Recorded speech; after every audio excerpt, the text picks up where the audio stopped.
The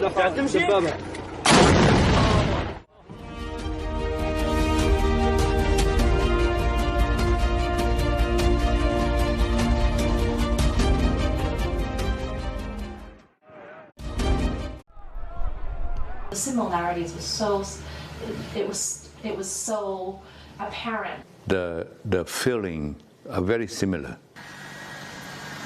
The dramatic images of Afghans at the Kabul airport seeking to flee their country as U.S. troops prepare to leave after 20 years of war looks very familiar to many Vietnamese Americans.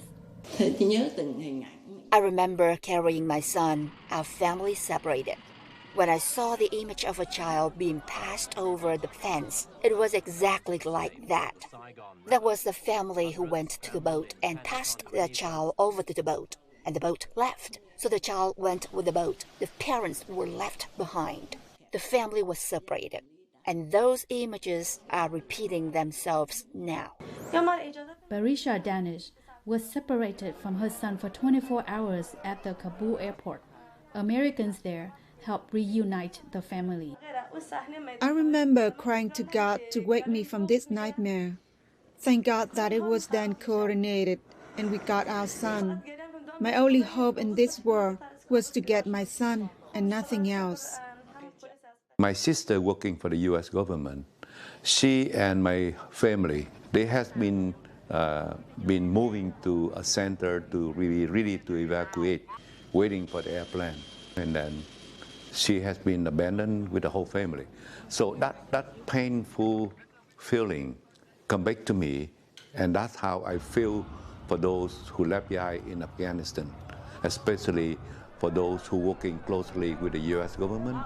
Offers of aid overwhelmed Little Saigon community leaders like Nam Lok.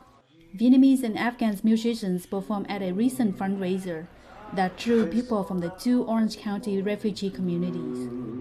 I received an email from Nam Lok about encouraging all of us Vietnamese people to step up and help the Afghan refugees.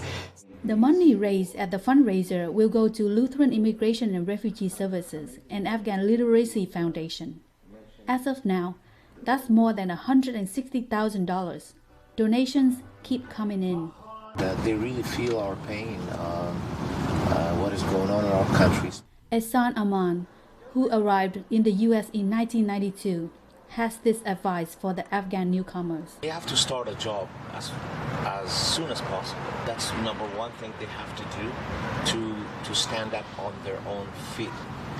And secondly, they should not be very sensitive about cultural and social issues, about discrimination and stuff like that.